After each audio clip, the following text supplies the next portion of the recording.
Hoje é 1º de abril, mais conhecido como Lula Day. Abóbora. Eu confesso que não foi fácil reunir quase que todas as mentiras do Lula, mas aqui vão elas. Em primeiro lugar, a clássica, quando o Lula fala que basicamente inventava números e ficava por isso mesmo. Eu cansei de viajar o mundo falando mal do Brasil, gente.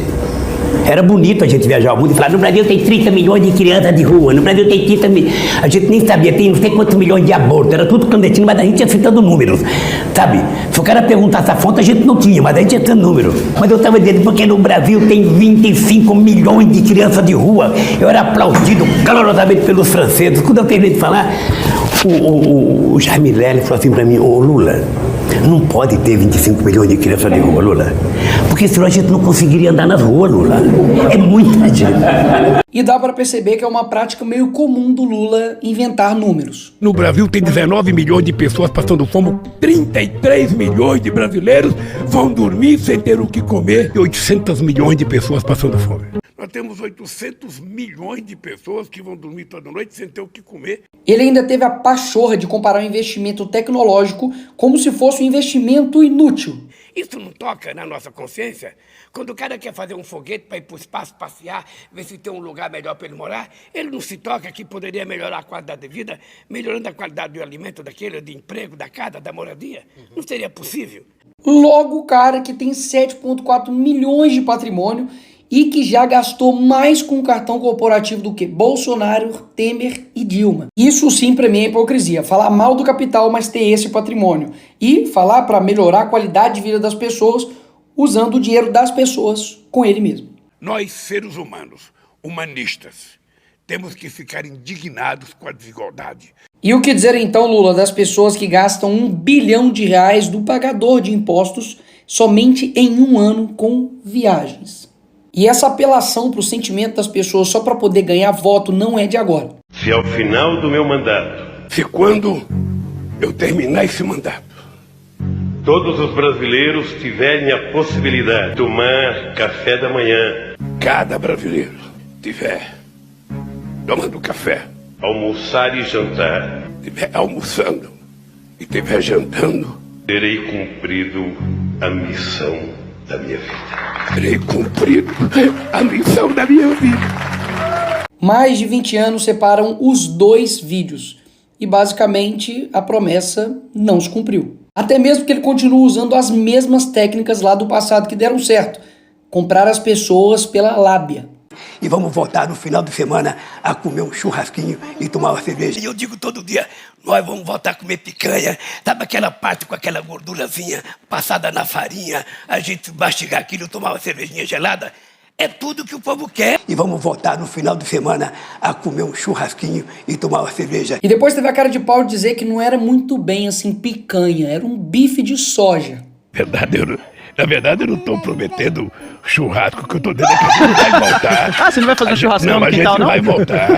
A gente vai voltar a recuperar a economia desse país para que o povo possa, sabe, no final de semana, convocar a família e comer um bife de soja, um pastel de caju, qualquer coisa. Por fim das contas, entregou a abóbora. Uma abóbora. E não satisfeito, ele deu essa justificativa aqui sobre pessoas passarem fome no Brasil.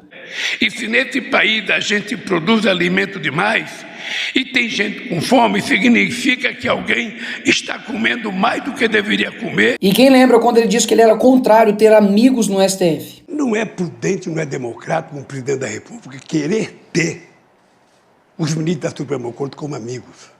Você não indica o ministro da Suprema Corte para ele votar favorável a você ou te beneficiar. Os ministros da Suprema Corte têm que ter currículo.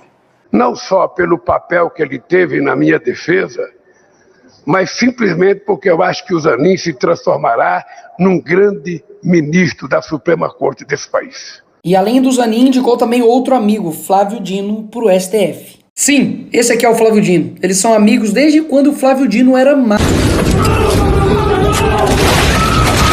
Isso era o que aconteceria se eu tivesse terminado essa frase, mas continuemos. Lembra que ele também disse isso? Vou fazer uma coisa para você, vou fazer um decreto, acabando com o seu sigilo de 100 anos.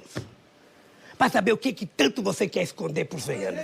Eu vou fazer um decreto, assinar, para saber o que esse homem esconde por 100 anos. E agora eleito, adivinha? Adivinha? Ele meteu o sigilo de 100 anos em mais de 1.332 pedidos. É tanta mentira que eles contradiz toda hora. Eu, quando namorava, muito tempo atrás, no Luxemburgo, eu tinha uma garruchinha 22. Agora escuta. Quem é que quer comprar arma? É o crime organizado e algumas pessoas que não querem fazer bem para ninguém. O cara até chegou a culpar o Bolsonaro pelos imóveis que foram perdidos lá no Alvorada. Só que adivinha, não estava perdido, estava lá e ele encontrou depois de 10 meses. E ele ama dizer que não é corrupto e que nunca roubou nada. Diga. Tá, o que eu roubei? E para não falar, é o Nicolas que tá acusando ele, eu vou deixar o Antônio Palocci, ex-ministro do Lula, falar então. No fim do seu segundo mandato, aí ele preparou sua aposentadoria. Recebeu 300 milhões da Odebrecht numa conta corrente de disponibilidade, recebeu seu sítio, que foi feito, combinado para seu uso, o apartamento do qual já foi condenado. Eu pessoalmente levei pacotes de 50 mil reais, algumas vezes ao presidente Lula. E não tem como brigar com a realidade. Lula foi condenado a 12 anos e 11 meses por corrupção e lavagem de dinheiro na ação da Lava Jato. Depois da história você já sabe, né? Basicamente o STF descondenou o Lula. E aí tem gente que fala, a Lava Jato foi tudo uma maçã, tudo uma mentira, o Lula é inocente. Não.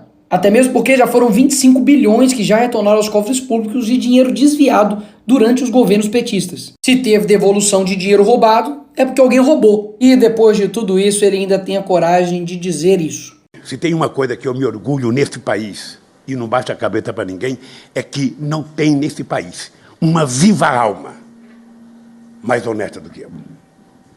E o que eu quero mostrar nesse vídeo é que a mentira, ela tem poder. Obviamente não mais do que a verdade, mas ela também faz o seu estrago. Até mesmo porque, para pensar, num país com 220 milhões de pessoas, será que não tem ninguém melhor para dirigir o nosso país do que esse cara? Mas por que, afinal de contas, isso acontece? Porque as pessoas preferem mentiras que acalentam o coração e acalmam seus ouvidos do que verdades que confrontam, que algumas das vezes vão ser amargas e ruins aos ouvidos, mas que no final das contas vai fazer você enxergar a verdade. E por fim, deixar esse vídeo aqui que se tem um dia que minha alma foi lavada, foi esse dia.